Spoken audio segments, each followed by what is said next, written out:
change in 3 games since the end of fall camp, or has it been pretty much what you thought? We've increased our performance. I feel like every game.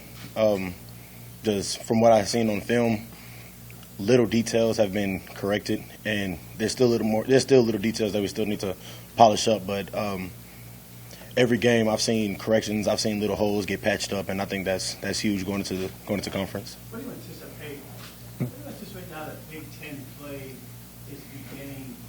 I mean, do you think the look and the feel will change with games? I mean, what's your sense of it? I feel like the intensity is going to kick up another notch.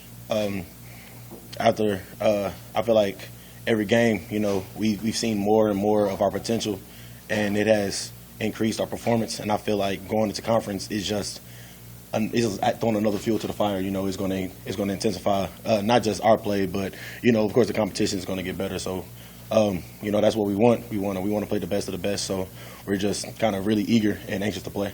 You guys are allowing 2.18 yards per rush through 3 games. What's that number mean to you? What do you think of? Is that about where you expected? That's too much for us. We don't want teams to run the ball at all. It's going to be a challenge for us this upcoming game because they got some great guys in the backfield, some shifty guys that are pretty fast. So it's really going to be a challenge for us to get our hands on them and get them down. But we take a lot of pride in that number, and we kind of expect to try to keep it low for the rest of the year. Darrion, do you know what the average that Nebraska gave up last year on the ground was? Not at all. It was 5. Why have you guys been able to make such a huge improvement in that area? Man, Coach T has been on our butts about little things. Hand placement, my hand placement isn't where he wants it to be at. Getting off blocks, our feet being, keeping a wide base, good knocking back, just literally the little things. Athleticism is there. Everybody on the D line are athletes, so that's not the hard part. Effort's there. Effort was there last year. We fly around. That's just the nature of being a black shirt. But Coach T really focuses on our technicals and make sure everything is fundamentally sound. And I think that plays a huge role in why we're able to do what we do now. Gary, offensively, you guys are like 112 or something in time of possession. The offense has not been very long. 2 things. Do you ever wish that any part of you wish that maybe you guys would be out there quite as long as you've had to be, and how much of your depth been paying off to be able to withstand that? We're not tripping at all. That's what the offense do. Either they're gonna get off, 3 and out, or they're gonna get off fast with a touchdown. That's just the art and beauty of our offense. They're a fast tempo team, and teams won't be able to hang on, especially going into conference. Like I said, we're gonna kick it up a notch. So our offense is gonna be moving fast, and our depth is phenomenal. Coach Duval did a great job with us in the summer and in the winter, getting us ready for this type of conditioning. And Coach T, he does a good job with us as well. He really pushes us during practice. I feel like as a D-line, we run more than receivers. That's what he has us doing. He has us running from drill to drill, from one side of the field to the other. And I feel like us on the depth wise, we have a good rotation. But going into conference, we got a lot of guys that's gonna see the field and get some snaps. So that's gonna be pretty huge for us as well. Is Coach Rioli, is the way that he teaches those details and what he focuses on, is that different than what you experienced in the past? If so, I guess, how would you describe his approach? Coach T, he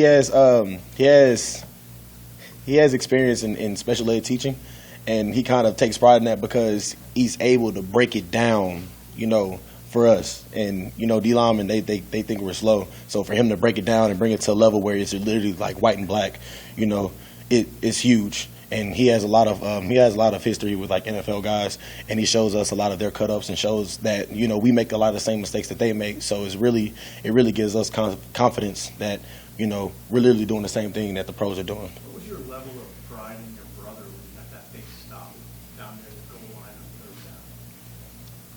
That's my brother, and it's gonna sound messed up because it's like that's stuff he's supposed to do. You feel me? Like, I've seen him do that my whole entire life. So everybody was like, and I was like, bro, that's a Tuesday for him. You feel me? So, like, I'm used to my brother doing that stuff. I was really excited. He made the play, and I think that it was huge for him. And it's just one of those things where it's like it puts a vision in our head, and it puts a vision in his head, and he knows that what he can do. And then what it does for the team, it makes us hold them to that standard every single day. This program hasn't won a road game in a couple of years. What do you say to those guys? Or, what goes into that for you to get over that hump? And what's your experience and what it takes? Just preparation, being able to do everything full speed with our eyes closed. That's the best way to go into a hostile territory, and literally just bring the same energy that we bring to practice, bring the same energy we bring to home games, and that's the only way I feel like is the approach to playing in hostile territory. We have to have tunnel vision. You feel me? When we are on the road, we have to be able to black out, the fans. My first experience with traveling Nebraska fans, I don't think that's going to be an issue for us. So it's really just us, getting out of our own way and just playing the ball that we know how to play. How would you describe what it feels like to win on the road? That feeling of, I guess, shutting up a fan base? It's a fun feeling. It's good being a villain. You feel me? So going into somebody else's territory, ruining their day, it's actually kind of fun, because it's like your back is against the wall, So when your back's against the wall, only thing you can do is swing forward. So just going into hostile territory and just ruining their day, it makes me personally. I'm not for sure how the rest of the team feels, but it makes me feel like, I did myself an honor, with my back against the wall, coming out victorious. We always group Khalil and Carlos together because they're twins and it's unfair, but how would you describe how they're playing the level of they've been at the first few weeks? It's crazy. Like, it makes it tough on me to keep up, you feel me? Because it's like they're of course competing against one another, and it's like I'm there, the man in the middle, and it's like there's plays where I get a good move, I feel like I get open, and then it's one of the twins there, they already on the play, and it's just the level of intensity that they play with. It's not just encouraging for the D-line, but it's encouraging for everybody. They have their own different approach on how they approach our opponents, and it's just both of their approaches. It just gets us hyped, and it's something that we need, and it's what the black shirts are about.